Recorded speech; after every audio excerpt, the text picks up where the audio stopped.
Hello students, आपका स्वागत है आकाश स्टडी पॉइंट में। आज हम बात करने वाले हैं छंद के बारे में। छंद, रस, अलंकार एक ही वीडियो में कवर करना इम्पॉसिबल है। हम इसके लिए सेपरेट वीडियोस लेकर आएंगे। आज का टॉपिक स्पेसिफिकली होने वाला है छंद। ये बहुत ही इंपॉर्टेंट क्वेश्चंस में से एक है जो अक्सर ही यूपी बोर्ड एग्जाम में पूछा जाता है हिंदी में। ना ही कि सिर्फ यूपी बोर्ड एग्जाम्स में, बल्कि अगर आप कंपटीशन की भी तैयारी कर रहे हैं तो कॉम्पिटिशन्स में भी ये इस टाइप से क्वेश्चंस आ जाते हैं। तो चलिए वीडियो स्टार्ट करते हैं। एंड गाइज, अगर आपने हमारा चैनल अभी तक सब्सक्राइब नहीं किया है तो आप इसको सब्सक्राइब कर सकते हैं, जिससे कि आपको हमारी वीडियोज़ का नोटिफिकेशन सबसे पहले टाइम से मिल जाए। चलिए अभी वीडियो स्टार्ट करते हैं। सबसे पहले बात कर लेते हैं छंद का बेसिक क्या है। इसका कॉन्सेप्ट अगर हमें क्लियर हो जाएगा हम अच्छी तरह से मात्राएं लगा पाएंगे और हम उसको कैटेगराइज कर पाएंगे कि कौन सी मात्रा किसके अंडर में आती है। ठीक है। सबसे पहले छंद के अंग देख लेते हैं। छंद के अंग कुछ इस प्रकार हैं: वर्ण, मात्रा, गति, यति, तुक, चरण और गढ़। सबसे पहले देख लेते हैं वर्ण। वर्ण का मतलब आप इस तरह से समझ सकते हैं जैसे कि क, ख, ग, घ, ड़। मतलब एक अक्षर जिसे हम कहते हैं उसको हम वर्ण कहेंगे। मात्रा का मतलब होता है जैसे कि ये बड़ा आ हो गया मात्रा, और छोटी ई जैसे कि आप गति में देख सकते हैं ये छोटी ई की मात्रा है। इस तरह से मात्रा दो प्रकार की होती है, एक लघु और दीर्घ। दीर्घ को हम गुरु भी बोल सकते हैं। लघु का मतलब जैसे कि छोटी ई, छोटा ऊ, और अंग अह। इस तरह से जितनी भी हमारी छोटी ई, छोटी ए, जैसे कि के में लग रहा है छोटी ए, तो ये लघु मात्रा है। ठीक है, ये लघु मात्रा हो गई छोटी ई की, छोटी ए, ये भी लघु मात्रा है। ठीक है। बड़ी दीर्घ मात्रा हम किसे बोलते हैं, गुरु किसे बोलते हैं, जैसे कि बड़ा आ, बड़ी ई। ठीक है। इस तरह से जो मात्राएं होती हैं उनको हम बोलते हैं दीर्घ मात्राएं। ठीक है, जिसको बोलने में ज़्यादा हमें स्वर की जरूरत होती है। ठीक है। अब बात कर लेते हैं गति क्या होता है। गति का मतलब होता है, सपोज हम कोई भी स्टोरी पढ़ रहे हैं, कोई कहानी पढ़ रहे हैं, या फिर कोई दोहा पढ़ रहे हैं, कोई भी चौपाई पढ़ रहे हैं, तो हमारे उसके पढ़ने की जो गति है, जो हम उसका एक तरीके से हमारी जो स्पीड है पढ़ने की, उसको हम गति बोलेंगे। ठीक है। यति का मतलब हम ऐसे समझ सकते हैं जैसे कि ये चौपाई मैं आपको अभी ऐसे दिखा देती हूँ एग्जाम्पल के लिए। जैसे कि सपोज यहाँ पर जय हनुमान ज्ञान गुण सागर, सपोज अगर यहाँ पर कॉमा लगा होता तो कॉमा तक यति आता है। ठीक है। मतलब जहाँ पर अगर कॉमा लगा है एक चरण के बाद, उसको हम यति बोलेंगे। तुक का मतलब होता है जैसे कि हम कोई भी दोहा पढ़ रहे हैं या फिर चौपाई, मतलब लास्ट में जो हमारा शब्द अक्षर होता है, जो भी हमारा अक्षर होता है वो सेम होना चाहिए। जैसे कि आप इसमें एग्जाम्पल देख सकते हैं, जय हनुमान ज्ञान गुण सागर, जय कपीस तिहु लोक उजागर। ठीक है। मतलब इसमें भी लास्ट में रा आ रहा है, इसमें भी लास्ट में रा आ रहा है। ये तुकांत है। ठीक है। मतलब दोनों का तुक मिल रहा है, सेम हो रहा है, इसलिए ये तुकांत है। ठीक है। तुक का मतलब होता है लास्ट में, कोई भी चरण के लास्ट में अगर सेम अक्षर मिल रहा है तो उसको तुकांत बोलेंगे। ठीक है। जैसे कि दूसरा हम एग्जाम्पल ये ले सकते हैं, रामदूत अतुलित बल धामा, अंजनी पुत्र पवन सुत नामा। जैसे कि इसमें भी माँ आ रहा है, इसमें भी माँ आ रहा है, ये तुकांत है। ठीक है। अब बात कर लेते हैं चरण की। चरण का मतलब हम ये समझ सकते हैं जैसे कि कोई भी हमने चौपाई ले ली तो उसमें 4 लाइनें होंगी। ठीक है। जैसे कि हम इस चौपाई की बात कर लेते हैं, जय हनुमान ज्ञान गुण सागर, जय कपीस तिहु लोक उजागर। तो यहाँ से जय हनुमान ज्ञान गुण सागर ये एक चरण हो गया। मतलब सपोज अगर 4 लाइनें हैं तो 1/4 हम ये समझ सकते हैं उसका चरण हो गया। ठीक है। मतलब एक चरण, एक जो हमारी लाइन कंप्लीट कर रहा है हम उसको एक चरण बोलेंगे। ओके। अब बात कर लेते हैं गढ़ की। गढ़ का मतलब होता है, गढ़ का मतलब हम ऐसे समझ सकते हैं जैसे कि 3 अक्षर का समूह, या फिर जैसे कि पवन तने संकट।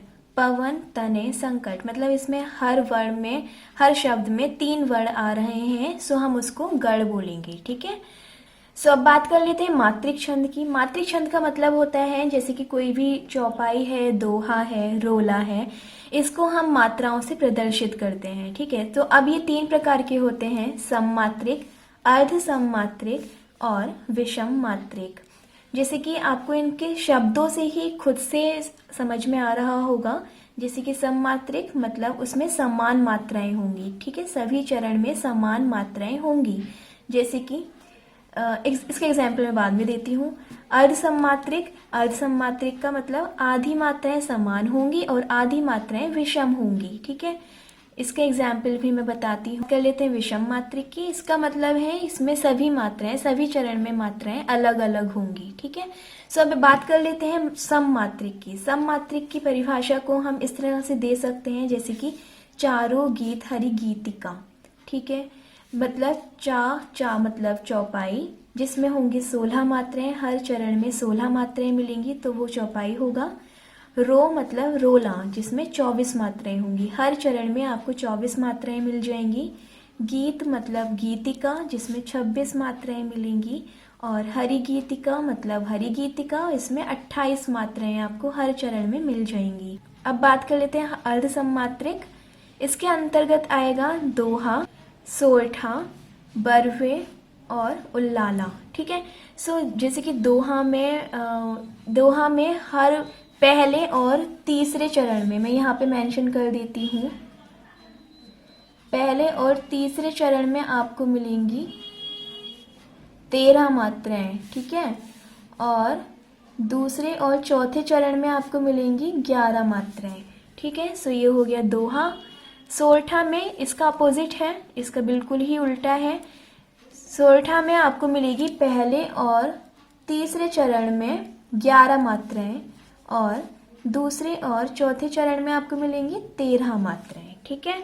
सो इस तरह से है, आपको इसमें कंफ्यूज नहीं होना है। दोहा मतलब इसमें 2 अक्षर आ रहे हैं, जैसे कि एक दा और एक हा, ठीक है। दोहा मतलब इसमें 2 अक्षर आ रहे हैं, तो आपको तो आपको सबसे पहले बड़ा नंबर रखना है, ठीक है। मतलब 13 पहले रखना है, ठीक है। छोटे के साथ बड़ा, बड़े के साथ छोटा, इस तरह से आप इसको याद कर सकते हैं, तो आपके लिए आसानी होगा। दोहा मतलब दोहा, ठीक है, मतलब 2 अक्षर आ रहे हैं, एक दा और एक हा, दोहा, ठीक है। सो इसके साथ आपको बड़ा अक्षर पहले रखना है, मतलब 13 मात्रा, ठीक है। 13 मात्रा वाला जो समूह होगा, जो चरण होगा, वो पहले आएगा, तो इसका मतलब है वो दोहा है, ठीक है। सोरठा में 3 अक्षर आ रहे हैं, सा, रा और ठा, ठीक है। तो आपको इसमें कंफ्यूजन नहीं होना है। इसमें आ रहे हैं 3 अक्षर, तो आपको इसके साथ छोटा रखना है, ठीक है। बड़े के साथ छोटा, छोटे के साथ बड़ा, कुछ इस तरह से आप अपने माइंड में फीड कर लेंगे, तो आपको कोई भी कंफ्यूजन नहीं होगा, ठीक है। तो सोरठा के साथ आपका आएगा छोटा अक्षर पहले, मतलब छोटा नंबर पहले आएगा, छोटा नंबर मतलब 11, ठीक है। तो 11 मात्राएं पहले आएंगी, मतलब पहले और चौथे चरण में 11 मात्राएं, और पहले और तीसरे चरण में 11 मात्राएं, दूसरे और चौथे चरण में आपको मिलेंगी 13 मात्राएं, ठीक है। बाकी मैं आपको एग्जाम्पल में अच्छी तरह से समझा दूंगी। बाकी आप देख लेते हैं बरवे। बरवे मतलब पहले और तीसरे चरण में आपको मिलेंगी 12 मात्राएं, पहले और तीसरे चरण में 12 मात्राएं, और दूसरे और चौथे चरण में आपको मिलेंगी 7 मात्राएं, ठीक है। इस तरह से उल्लाला में आपको मिलेंगी पहले और तीसरे चरण में 15 मात्राएं और दूसरे और चौथे चरण में 13 मात्राएं, ठीक है।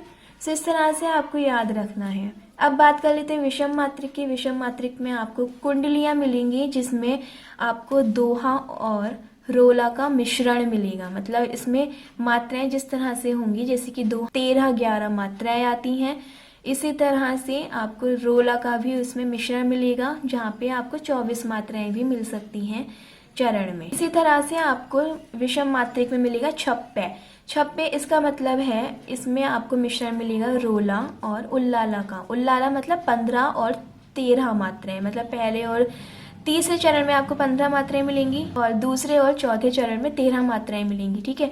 मतलब ये उल्लाला का एक मिश्रण है। यहाँ पे मैं एक एरो कर देती हूँ, जिससे कि आपको इजीली समझ में आ जाएगा। और ये है रोला का, ये हो गया रोला का मिश्रण, ठीक है। इस तरह से आपको छप्पे का एग्जाम्पल मिल जाएगा। ओके, सो अब बात कर लेते हैं एग्जाम्पल्स की। मैंने कुछ उदाहरण यहाँ पर लिखे हुए हैं, जैसे कि चौपाई का एक उदाहरण मैं आपके साथ शेयर करूंगी। बहुत ही आसान मैंने उदाहरण लिए हुए हैं, जिससे कि आपको कोई ज़्यादा परेशानी नहीं होगी उसको याद रखने में, क्योंकि ये तो हनुमान चालीसा तो मोस्टली सभी को आती ही है, ठीक है, तो चौपाई का एग्जाम्पल उदाहरण में यहाँ पर रखूंगी। जय हनुमान ज्ञान गुण सागर, जय कपीस तिहु लोक उजागर, रामदूत अतुलित बल धामा, अंजनी पुत्र पवन सुत नामा। ठीक है, सो अभी हमें देखना है कि ये चौपाई है या सपोज यहाँ पे कुछ भी नहीं लिख कर आया है, आपको सिर्फ एग्जाम में एक चरण, आपको 4 चरण दिए हैं, आपको उसको समझना है कि इसमें ये चौपाई है, रोला है, दोहा है, सोरठा है, क्या है। ठीक है, इस तरह से आपको क्वेश्चन आ जाता है। सिर्फ आपको एग्जाम्पल दिया होता है और आपको मात्राएं लगाकर डिफाइन करना होता है, आपको समझाना होता है कि ये चौपाई है, रोला है, दोहा है, सोरठा है, क्या है। ठीक है, सो अगर आपको पता होगा कि 16 मात्राएं चौपाई में आती है तो आप इजीली आइडेंटिफाई कर पाएंगे कि हाँ भाई ये चौपाई है। ठीक है, सो अभी आपको मात्राएं कैसे लगानी है, मैंने जैसे कि आपको बताया था, मात्राएं होती हैं 2 तरह की। ठीक है, एक होती है लघु और एक होती है दीर्घ। ठीक है, लघु को हम 1 से डिनोट करते हैं, मतलब 1 नंबर से प्रदर्शित करते हैं। ठीक है, दीर्घ को हम 2 नहीं लिखते, हम एस की तरह एक साइन बनाते हैं, एस। ठीक है, लघु को हम इस तरह से मेंशन करते हैं 1, और जहाँ पे बड़ा आ, बड़ी ई इसकी मात्रा आ रही है, मतलब दीर्घ मात्रा आ रही है, उसको हम एस से डिनोट करते, प्रदर्शित करते हैं। इस तरह से एक साइन बनता है, आप इसको एस समझ लीजिए। इस तरह से इसको हम दीर्घ मात्रा कहते हैं। ठीक है, अभी हम जैसे कि इसमें एग्जाम्पल में उदाहरण में देख लेते हैं। जय हनुमान ज्ञान गुण सागर। ठीक है, जय हनुमान मतलब छोटा, मतलब इसमें मात्रा नहीं लग रही है तो आप इसको 1 समझेंगे। ठीक है, जय हनुमान मतलब 1, हनुमान मतलब 1, माँ बड़ा आ का डंडा। ठीक है, तो इसमें बड़ी मात्रा लग रही है, मतलब दीर्घ मात्रा है, इसलिए हम इसको 2 से प्रदर्शित करेंगे, मतलब एस से प्रदर्शित करेंगे। ठीक है, ना पे कोई भी मात्रा नहीं है, एक वर्ण है सिर्फ ये। ठीक है, इसलिए हम इसको 1 से प्रदर्शित करेंगे। ज्ञान मतलब यहाँ पे आप जैसे कि देख सकते हैं, ज्ञान बड़ा आ। ठीक है, तो बड़ा आ की मात्रा है, इसलिए हम इसको एस से डिनोट करेंगे। ठीक है, इस तरह से दीर्घ मात्रा हम इससे डिनोट करेंगे। न मतलब यहाँ पे भी कोई मात्रा नहीं है, छोटा ऊ की मात्रा, छोटी ऊ की मात्रा। ठीक है, तो इसको भी हम 1 से प्रदर्शित करेंगे। न, इस पे भी कोई मात्रा नहीं है। सा मतलब बड़ा आ। ठीक है, इस तरह से हम एस लिखेंगे, मतलब दीर्घ मात्रा।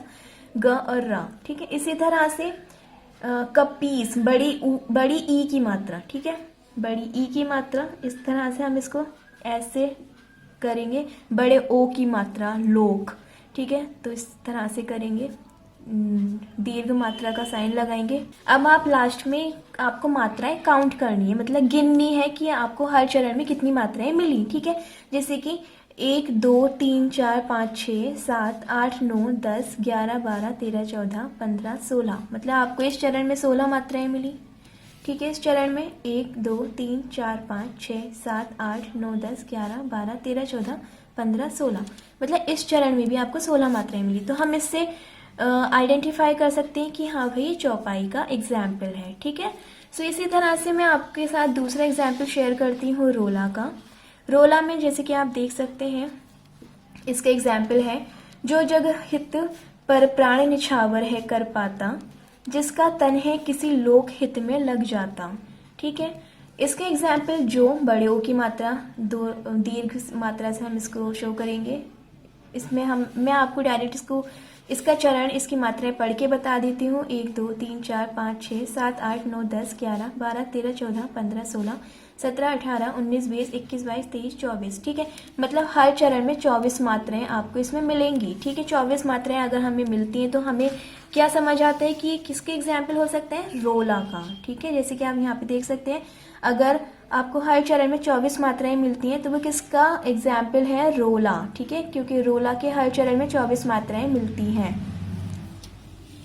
ठीक है, इसी तरह से हम देख लेते हैं अब दोहा का एग्जाम्पल।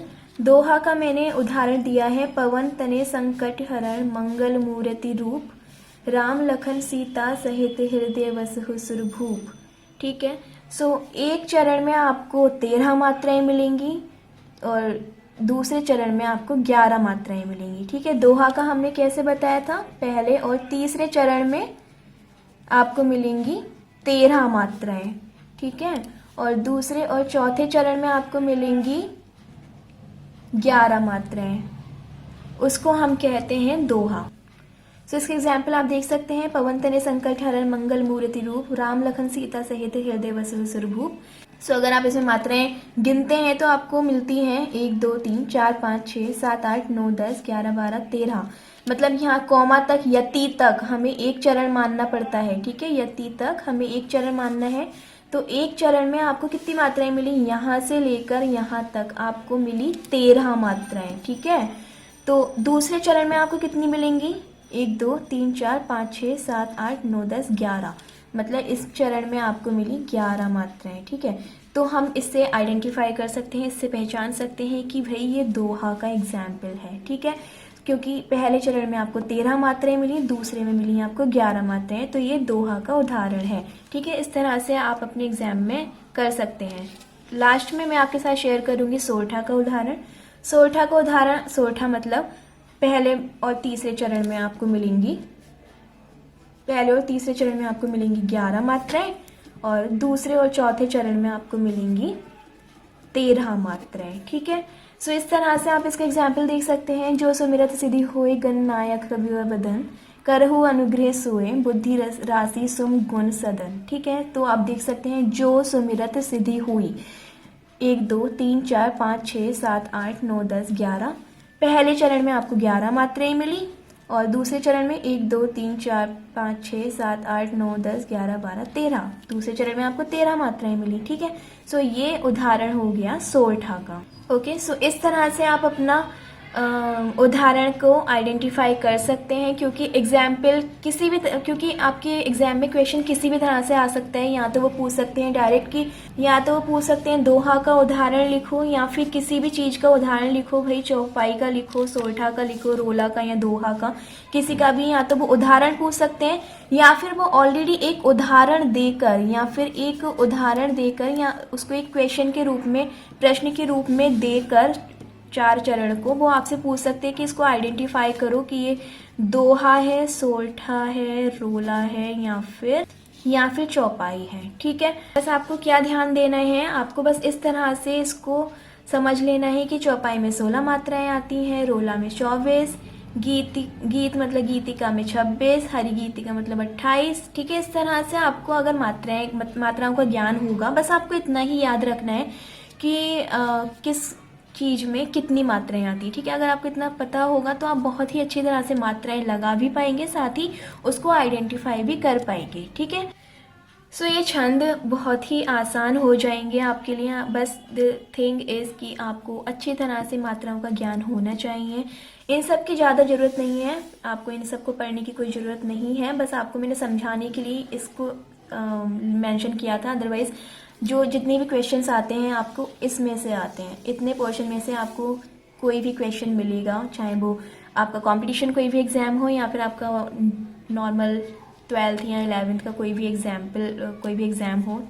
ठीक है, तो जितने भी क्वेश्चंस पूछे जाते हैं वो इतने पोर्शन में से ही पूछे जा सकते हैं। ठीक है, चौपाई, रोला, गीतिका, हरि गीतिका और ये दोहा, सोरठा, बरगुल, लाला, जिसमें से आपको दोहा और सोरठा मोस्ट इम्पॉर्टेंट है। मोस्ट इम्पॉर्टेंट मैं यहाँ पे मेंशन कर देती हूँ, दोहा, सोरठा, चौपाई। ठीक है, मोस्ट इम्पॉर्टेंट है ये, मोस्ट इम्पॉर्टेंट दोहा, चौपाई, रोला, दोहा, सोरठा मोस्ट इम्पॉर्टेंट है। कहीं भी मतलब आपको इसके एग्जाम्पल आपकी फिंगर टिप्स पर होना चाहिए अगर ये आता है, क्योंकि ये बहुत ही टाइम से आ रहा है। आपके 2007, 8, 9, 10, 11, 12, 13, 14 बहुत हर साल ही लगभग इसका क्वेश्चन पूछा जाता है, तो आप इसको ज़रूर पढ़ कर जाएँ। इसके एग्जाम्पल भी मैंने आपके साथ सरल एग्जाम्पल मैंने आपके साथ शेयर कर दिए हैं। सो स्टूडेंट्स, मैं उम्मीद करती हूँ आपको आज का वीडियो अच्छा लगा होगा, हेल्पफुल लगा होगा, अच्छी तरह से आपको इसके एग्जाम्पल समझ में आए होंगे, मात्राओं का ज्ञान हुआ होगा। सो अगर ये वीडियो आपके लिए इंटरेस्टिंग रहा है, हेल्पफुल रहा है, तो इस वीडियो को लाइक कीजिएगा, और अगर आपने हमारे चैनल अभी तक सब्सक्राइब नहीं किया है तो इसको सब्सक्राइब भी कर लीजिएगा, जिससे कि आपको हमारी वीडियोज़ की नोटिफिकेशन टाइम से मिल जाए और आपके साथ हम और भी ज़्यादा नॉलेज शेयर कर पाए। चलिए आज के लिए बस इतना ही, मिलते हैं अगली वीडियो में। Till then goodbye, take care.